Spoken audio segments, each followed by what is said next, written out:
సూర్యాపేట జిల్లా ఆకుపాముల వద్ద అర్ధరాత్రి రోడ్డు ప్రమాదం జరిగింది. హైదరాబాద్ విజయవాడ హైవేపై శ్రీకృష్ణ ప్రైవేట్ ట్రావెల్స్ బస్సును వెనుక నుంచి ఏపీఎస్ఆర్టీసీ సూపర్ లగ్జరీ బస్సు ఢీకొట్టింది.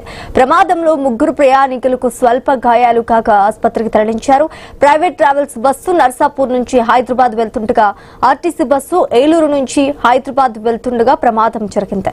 ప్రమాద సమయంలో రెండు బస్సుల్లో కలిపి మొత్తం 63 మంది ప్రయాణికులు ఉన్నట్లుగా గుర్తించారు.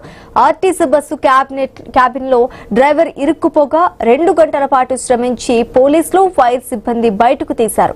డ్రైవర్ నిద్రమత్తే ప్రమాదానికి ప్రధాన కారణమని పోలీసులు గుర్తించారు.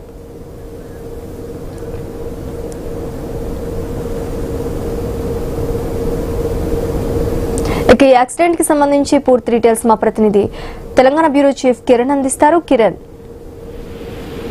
హైదరాబాద్ టు విజయవాడ నేషనల్ హైవేపై ఈ తెల్లవారుజామున రోడ్డు ప్రమాదం జరిగింది. సూర్యాపేట జిల్లా మునుగాల మండలం ఆకుపాముల వద్ద శ్రీకృష్ణ ట్రావెల్స్ బస్సును వెనక నుంచి ఒక ఆర్టీసీ బస్సు ఢీకొంది. దీంతో రెండు బస్సుల్లో దాదాపు 63 మంది ప్రయాణికులు ఉన్నారు. అందులో కొంతమంది ప్రయాణికులకు తీవ్ర గాయాలు కావడంతో వారిని హుటాహుటిన కోదాడ ఏరియా ఆసుపత్రికి తరలించారు. అయితే ఆర్టీసీ బస్సు ఒకసారిగా బలంగా ఢీకొన్న నేపథ్యంలో ఆర్టీసీ బస్సులో క్యాబిన్ లో డ్రైవర్ ఇరుక్కుపోయారు. దీంతో 2 గంటల పాటు శ్రమించి డ్రైవర్ ను అయితే బయటికి తీయడం జరిగింది.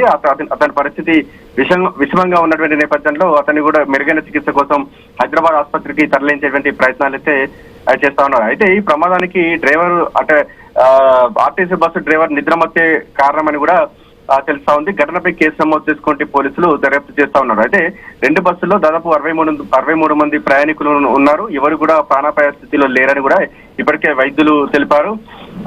ఆర్టీసీ బస్సు సంబంధించి ముందు భాగంలో కూర్చున్నటువంటి కొంతమందికి తీవ్ర గాయాలు అయినట్టు కూడా తెలుస్తా ఉంది.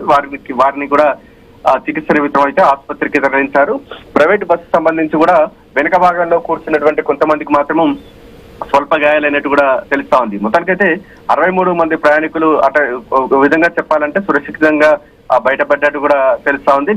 ఒక ఆర్టీసీ బస్సు డ్రైవర్ నిద్రమత్తు కారణంగా కూడా ఈ ప్రమాదం జరిగినట్టు కూడా పోలీసులు ప్రాథమికంగా నిర్ధారించారు. Sreeja, right, thanks for the update Kiran.